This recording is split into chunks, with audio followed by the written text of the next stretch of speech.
Welcome back to the studio. It is now time for Media Watch here on France 24. Our look at the top stories via all the media outlets, including social media. Tonight we're joined by Olivia Salazar-Winspear for that. Of course, we're going to be focusing on the US elections, our top story. You've been following the voting online. How's it going? Well, what we've heard from Twitter and other social networks is that there are very long queues if you're voting today in the States.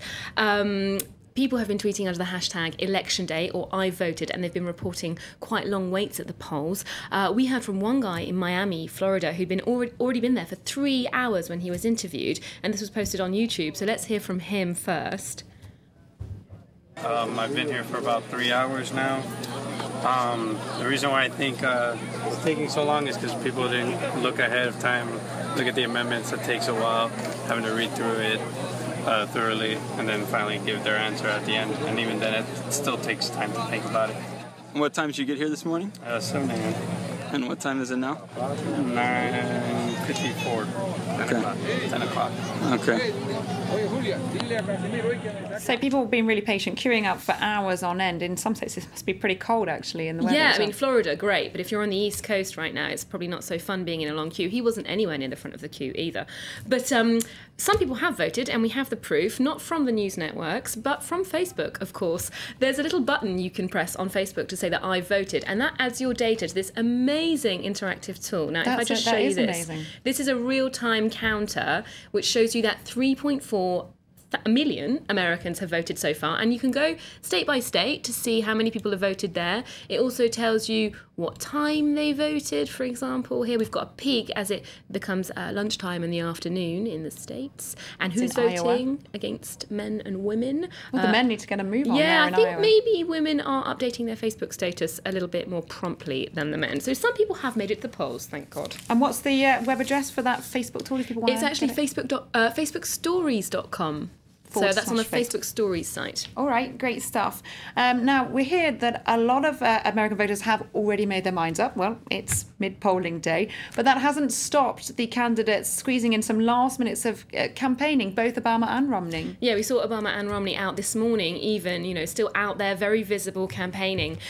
These last-minute rallies, you do ask yourself, who is an undecided voter going to a last-minute rally thinking, let's have a think. I'm not quite sure I'm going to get in the polling booth. I'm going to make my mind up. So the Daily Beast are covering this in an article today, why voters attend final day's campaign rallies. And it's quite a sweet article, actually. It says they basically go just to show moral support to their guy, to support their candidate, to show their appreciation, and, of course, crucially, to provide content for the local TV networks and newspapers who will be covering this, creating publicity around it and creating a buzz. So it's not to scoop up undecided voters. Well, that sounds more logical, and also quite nice, as you say, supporting the probably exhausted candidates at this stage. Yeah, they've been on a gruelling regime. And Barack Obama actually got into the campaign centre making calls to people. So I guess if you get a phone call from Barack Obama at your home, that could possibly have an influence on how you're going to vote. Okay, what about the figures of the forecast? We heard a lot of number crunchers. There's lots of ways to add this up with the whole state system, the Electoral College. A lot of people saying in the last 24 hours they're actually now certain of the outcome. How can they be so confident? Well, one guy who came in for a bit of criticism for this was Nate Silver, the journalist and statistician who works for the New York Times. Now, he wrote a blog yesterday saying, I've called it, it's Barack Obama, he's taken the election. He said he was 86% sure. That's pretty sure, isn't it? Now he based this on swing state data. He didn't base this on national polls. He's got a very specific way of doing things, this guy.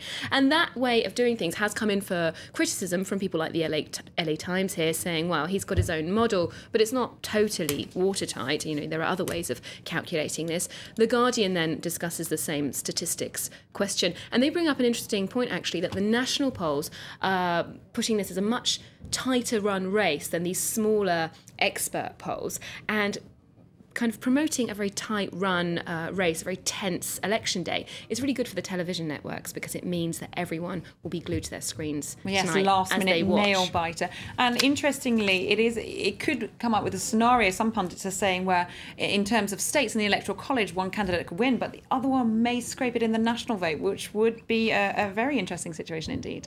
Yeah, it's pretty tricky, actually, to weigh up all these different ways of trying to judge the American election. That's why, of course, it's time for the graphics. It wouldn't be election day without the graphics. Now you've got the New York Times here trying to show us, not tell us what's happening. They've got a flow chart to the White House there. If he wins this, if he wins this. And then the Guardian have got a great one as well, saying you decide the outcome by dragging these balloons. That's really sweet. That are weighed down with electoral votes, leaden balloons there.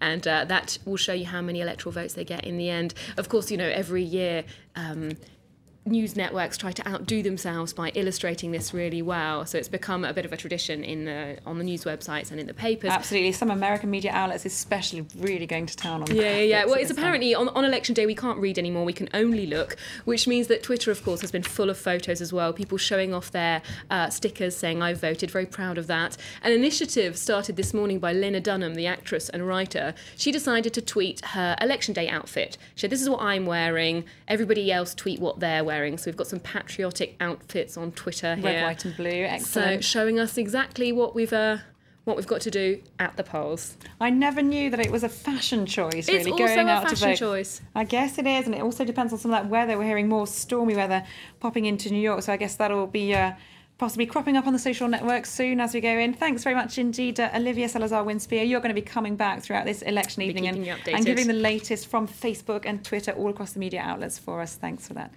That was Media Watch here on France 24. Do stay tuned. We're going to have the very latest US and international news for you. That's in a few minutes, just at the top of the hour.